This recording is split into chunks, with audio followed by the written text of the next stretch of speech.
Il appelle ça la nourriture qui périt. Tu peux avoir des comptes bancaires autant que c'est chargé à bloc. Il appelle ça la nourriture qui périt. Tu peux avoir les plus beaux vêtements. C'est-à-dire que quand tu marches là, mais moi qui prêche dans le micro, il appelle ça la nourriture qui périt. Parce que tout ça, c'est de l'ordre de tout ce qui passe. Mais il dit, par contre, mais travaillez pour celle qui subsiste pour la vie éternelle. Qu'est-ce qui subsiste? Quelle est la nourriture qui subsiste pour la vie éternelle? C'est son pain, le pain de vie. Parce que le pain, c'est lui-même. Il est la vie éternelle.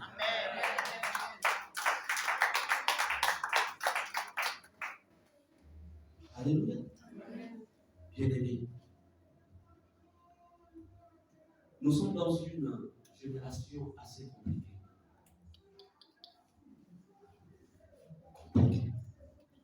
La prophétie, quand vous lisez la Bible dit en fait que dans l'Apocalypse, il y a un passage où il est écrit que l'Antéchrist, avec les ennemis de la croix, en fait, s'assiera en lieu saint. Bien aimé, ces prémices sont déjà là. Ces prémices sont déjà là. C'est-à-dire que là où le lieu saint, c'est l'église, c'est la présence. En fait, le lieu saint, c'est l'église. Je ne parle pas d'église bâtiment. Je parle en fait du corps de Christ. Mais combien d'abominations, combien. Mais tous ceux qui vont être épargnés, ce sont ceux qui auront en eux le pain. Nous savons tous que lorsque les anticorps de quelqu'un sont extrêmement forts et puissants, en fait, quelle que soit la chose que la personne mange, ces anticorps vont batailler de manière à ce que parfois il n'aura même pas besoin de médicaments, parce que ces anticorps sont tellement forts et puissants, ça va pousser la maladie.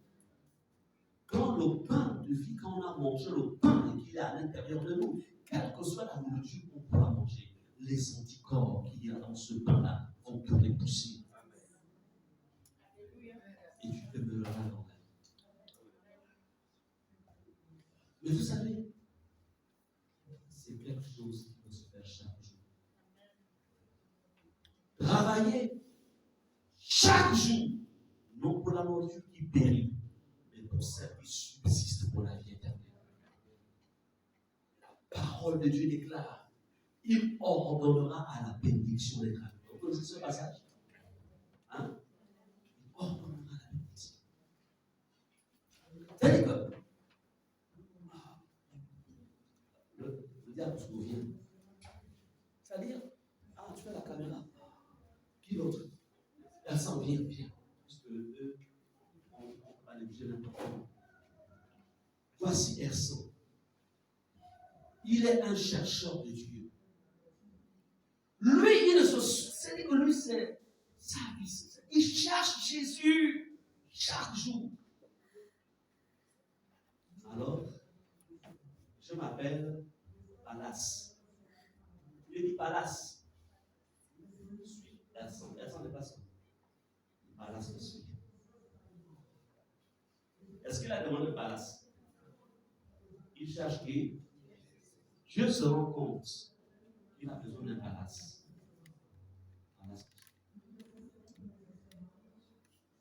Il est un chercheur de Dieu. Il est habillé.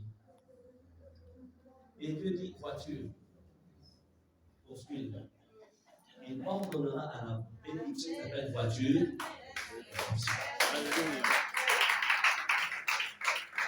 Citer toutes les bénédictions possibles. C'est comme ça que ça marche dans le royaume de Dieu. Amen. Cherchez Dieu. Cherchez. Même si c'est le travail, il dira promotion, élévation, tout. Poursuivre. Il me cherche. Amen. Son cœur n'est pas attaché à ces choses, donc je peux les lui donner, cela ne sera pas un piège. Il y a beaucoup parmi vous. Vous ne recevez pas parce que Dieu ne veut pas vous donner, mais parce que Dieu sait que si vous les donnez, ça va être un piège. Alors il attend que vous ayez un certain degré de maturité, de profondeur avec lui, afin que cela vienne. Est-ce que nous sommes ensemble? Mais vous savez, Dieu juge les intentions. Après ce message, tu vas à la maison, tu dis, ah, le beau message. Seigneur, tu ne vas te chercher. À 15 ans. Ah, ben, elle dit. Je ne sais pas si j'ai besoin. Je l'ai rayé. Mais Dieu sait que le gars, il cherche là. C'est-à-dire que Dieu, il voit les intentions. Il sait que là, tu le cherches, c'est pour quelque chose. Non, cherche Dieu pour quelque chose. Ne cherche pas l'amour. Et ça, les femmes sont très sensibles là-dessus. Et c'est que tel homme me cherche pour ce que j'ai, mais pas pour ce que je suis. Je cherche Dieu pour ce qu'il est. Il est un Dieu. Alors je pense que je l'aime. Si vous cherchez Dieu parce qu'il est amour et parce que tu l'aimes, il t'ouvrira son monde. Alléluia. Le Dieu que je vous prêche, c'est l'expérience. Ce n'est pas la théorie, c'est l'expérience. Le peu d'expérience. Je vais encore faire de plus grandes expériences avec lui. J'ai juste un peu d'expérience. Bien-aimé,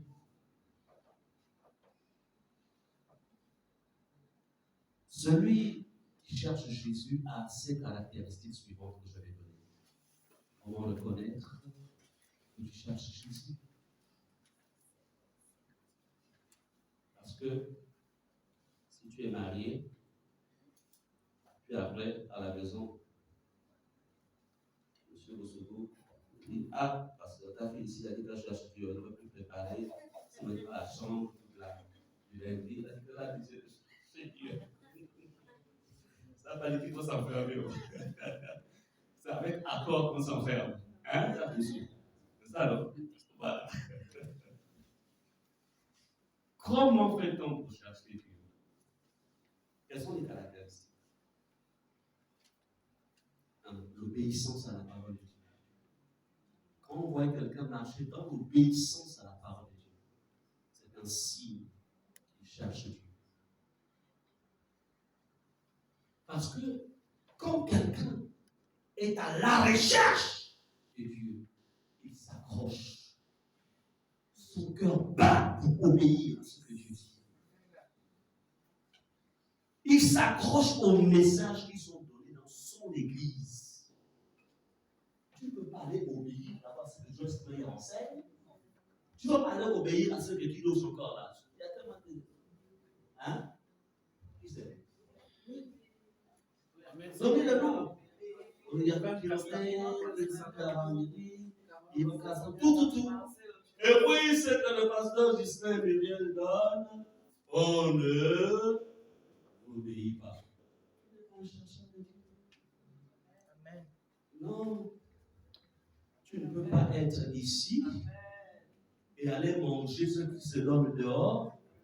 Et tu as dit que tu es de la famille, tu n'es pas de la famille. L'endroit qui réunit tous les enfants d'une même maison, quelle est l'heure appropriée? Ce n'est pas l'heure du repas où tout le monde est réuni. Est-ce qu'on est ensemble? Amen. Il y a des mots. Vous tous là qui avez des smartphones, levez vos mains. Levez les mains. Vous avez des smartphones, levez vos mains. Levez les mains, Android, quand Android, vous pouvez Android, levez les mains. Levez bien les mains. Mais levez les mains. Oh, vous hésitez. Vous pensez que je fais un piège? Ce n'est pas le piège. Pourquoi me soupçonner? L'amour ne soupçonne pas le mal. Bien. Pendant que vous avez les mains levées, est-ce que vous êtes abonné à la chaîne YouTube de votre église? Tout le monde. Tout le monde. Je crois aussi, l'amour ne soupçonne pas.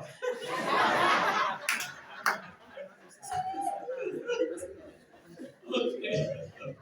Bon, Yann plutôt. Yann, à la fin, tu vérifies quand même. Hein? Voilà.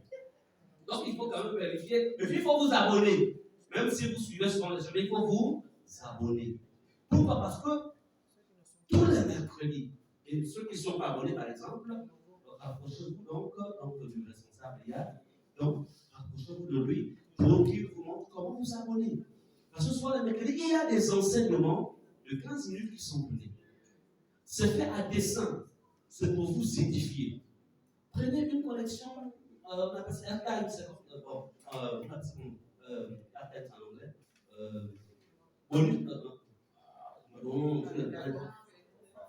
Forfait. Prenez un forfait de 1000 francs. Écoutez votre message. En fait, c'est comme si vous partiez de la maison pour ici. Amen. Écoutez le message. Vous ne pouvez pas grandir.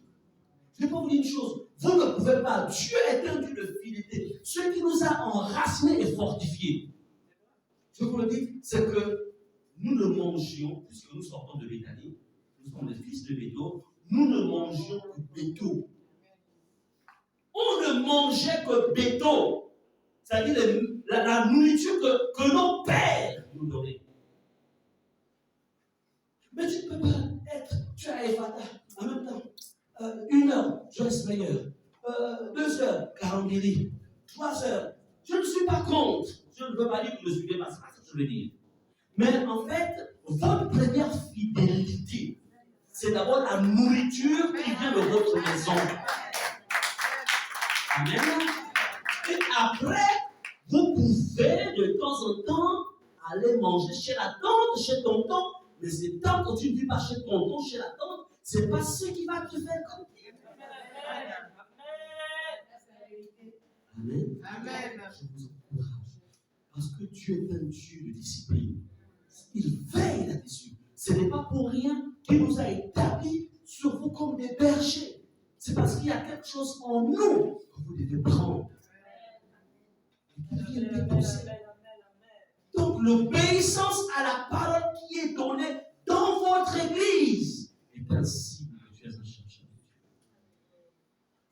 de Dieu. De lire quotidiennement sa Bible. Lire quotidiennement, chaque jour. Lis la Bible. Quand tu lis la Bible chaque jour, n'est-ce pas Jésus qui a dit, mes paroles sont esprit et vie. Donc, lorsque tu es en connexion avec la parole, tu es en connexion avec la vie. C'est une preuve que tu es un chercheur de Dieu. Dieu veut tout ça. Est-ce que nous sommes ensemble? 3. Jeûne quand ton corps te le permet. Quand tu n'es pas sous traitement. Donc, tu es sous traitement, tu as dit, bon, le pasteur a dit jeûne. Mais quand le pasteur a dit, l'homme de Dieu a dit, je vais jeûner. Après, ça va être des complications. Non. Si tu sais que tu prends un traitement, en fait, tu dois faire ce qu'on va appeler un jeûne modéré en mangeant quelque chose par rapport au traitement que tu prends. Mais Dieu sait que tu es en train de le chercher. Si tu avais un corps encore capable de supporter en fait la faim, je ne parle pas des gloutons, hein, parce qu'après tout le monde dit, bon, le pasteur a dit qu'on peut jeûner. Donc, quand tu as un corps qui supporte la faim, tu jeûnes sans boire ou sans manger. Est-ce qu'on est ensemble? Maintenant, si tu as un corps dans l'estomac, comme ça va des complications, là, tu le fais de manière modérée. Mais ce qu'il faut retenir, c'est que la preuve que quelqu'un cherche Dieu, c'est que dans son régime, il y a le jeûne à sa place. La prière aussi quotidienne. Pas une prière espacée de 4 jours. Après, on se souvient que je n'ai pas pris. Tu n'es pas un chercheur. Ou comme parfois, bon, attends, tu as prié. Tu as prié. Tu as eu la vie. Non. Un chercheur, il y a de l'automatisme. Il y a de l'automatisme.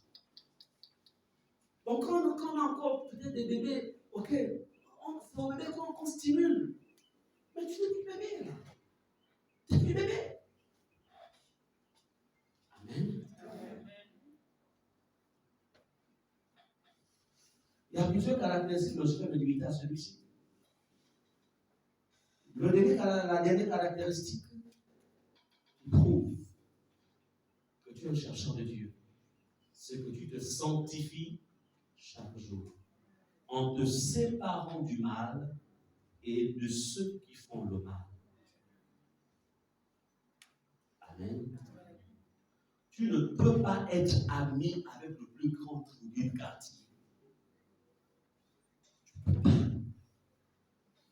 Si tu as des relations avec ce que tu cherches à l'amener à Christ, si ce n'est pas ça la motivation, et que c'est vraiment ton ami, c'est que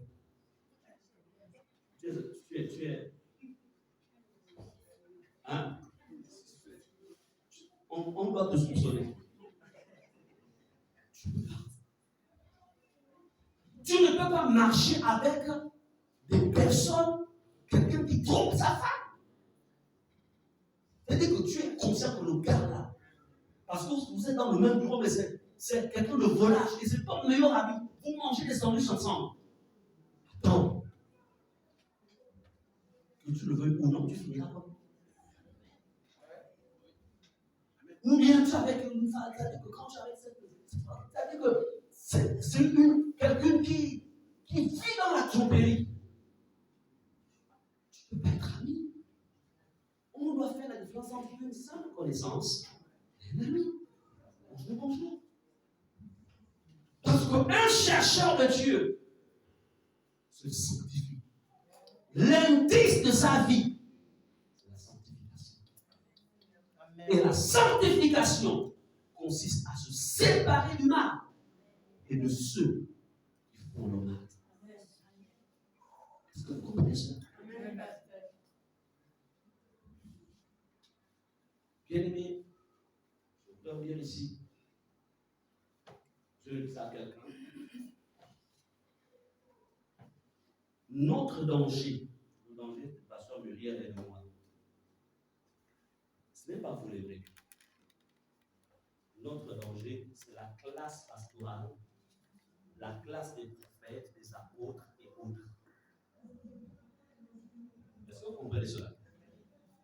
Ce sont eux qui sont les dangers. Parce qu'en fait, il suffit qu'ils on appelle ça comment? Qu'ils revêtent vraiment des vêtements de serviteurs. Et si on n'a pas le discernement, on peut commencer à marcher ensemble. Alors que c'est un fou. Mais il a commencé à nous introduire dans des doctrines erronées. Mais non, mais. Et puis on va à un séminaire, et puis on va prier, alléluia. Bon, c'est clair. Allez amener l'hysope d'Israël. Donc, vous purifiez tous. Alors, si tu n'es pas instruit, tu vas dire, on dit maintenant l'hysope dans le ministère. Oui, mais c'est dans l'Ancien Testament. Dans l'Ancien Testament. Tu n'as pas lu le passage où David disait que tu dois mettre l'hysope. Oui. Et voilà comment, si on n'est pas assis dans la doctrine, on va commencer à chercher. Nous sommes Al-Fada. Est-ce que vous comprenez cela? Alors que l'hysope est une préfiguration de Jésus. Comme dans l'Ancien Testament, Jésus se manifestait sous une forme, sous une forme, on appelle ça la théophanie, on voyait l'ange de l'Éternel, mais Jésus n'était pas permanent en fait. Mais c'est dans la Nouvelle Alliance où il vient maintenant se manifester de manière permanente. Donc il est la représentation de tout ce que nous voyons dans l'Ancien Testament. Donc, je n'ai pas les hommes de l'Israël. Est-ce que vous comprenez ça? Il y a d'autres aussi. Bon, les gars là-bas, allez, va prendre le sel là-bas. C'est le sel de la mer Rouge. Bon, le sel, vous chassez là. Mais le sel, c'est Jésus qui est le sel de la terre. Tout ce sont des représentations. Mais qui étaient utiles dans l'Ancien Testament, qui ne le sont plus dans la Nouvelle Alliance. Parce que Jésus, il est le sel. Il a même fait le temps le sel de la terre. Amen. Mais quand tu n'es pas assis dans la doctrine, tu vas prendre ça. En fait, c'est du nonanisme et de la sorcellerie religieuse qui s'est produite en Église.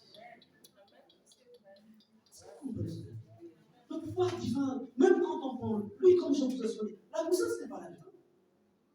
On achète ça où? C'est pas chez le Libanais. Si tu mets ta foi là-dedans, tu es foutu. Mais le pouvoir sort de moi. Il sort de toi, il rentre là-dedans et il s'applique là où tu es. Donc, si en toi il n'y a pas de pouvoir, tu peux prendre tous les casiers d'huile, tu verses dans toute ta maison. Merci d'avoir enrichi le Libanais. Est-ce que vous comprenez cela? Donc, retenons que le pouvoir et la puissance est pour nous.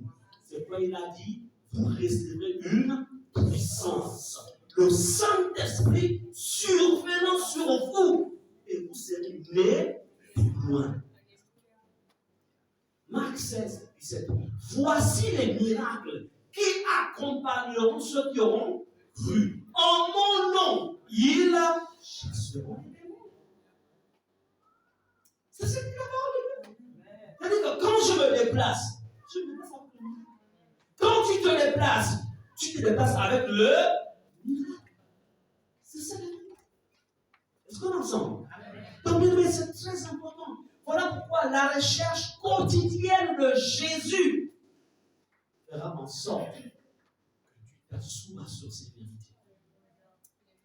Alléluia. Bien-aimé, cherche Jésus chaque jour. En conclusion, on va lire le psaume 14, verset 2. Psaume 14, verset 2.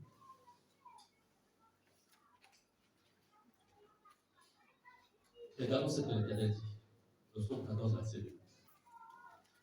L'Éternel du haut des cieux regarde les fils de l'homme, comme nous sommes assis, pour voir s'il y a quelqu'un qui soit intelligent, qui cherche Dieu. Donc chaque jour, quand le jour se lève, Dieu de son trône regarde la terre. Dieu de son trône regarde ta maison. De son trône, il regarde même ta chambre. Est-ce que vous savez que nos maisons, dans le monde spirituel, tout est ouvert? Vous savez ça? Même quand tu dors là, il te voit. C'est seulement le monde physique là où il y a les gens qui ne peuvent pas voir ce qui se passe là-bas. Mais dans le monde spirituel, c'est ouvert. Donc, Dieu dessus, il te regarde. Mais il cherche quoi? Il dit, Dieu cherche. Voilà. Voici, il y a quelqu'un qui soit intelligent, qui cherche. Donc, les chercheurs de Dieu sont considérés par Dieu comme des hommes intelligents.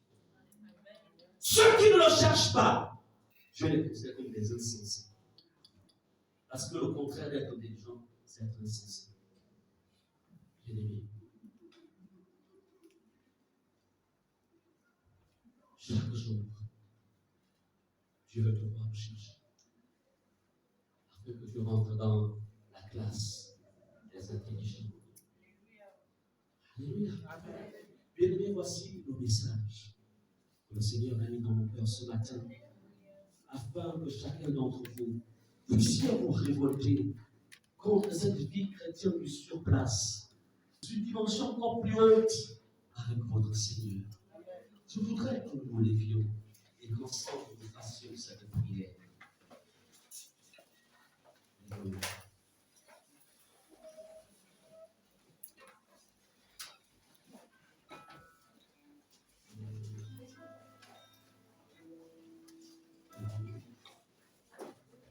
Fermons les yeux, nous devons devant le Seigneur.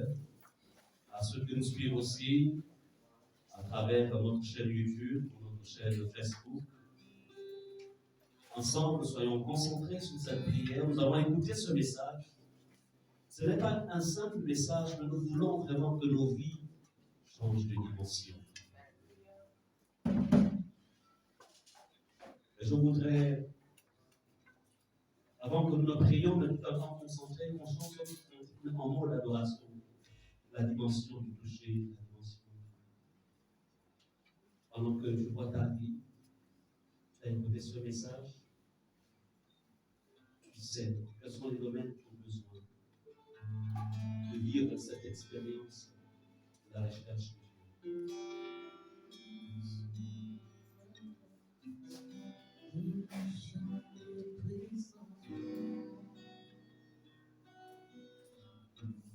Dimension de toucher, dimension de gloire, dimension. Tu vois ta propre vie pendant que ces paroles sont exprimées par les gens. Dimension, dimension du toucher, dimension de gloire, dimension de puissance, dimension de toucher, dimension du toucher, dimension de dimension, dimension de puissance. Que ta présence en moi devienne réelle, que ta présence en moi devienne palpable. Je veux une autre dimension de toi. Que ta présence devienne réelle, que ta présence en moi devienne palpable. Je veux une autre dimension de toi.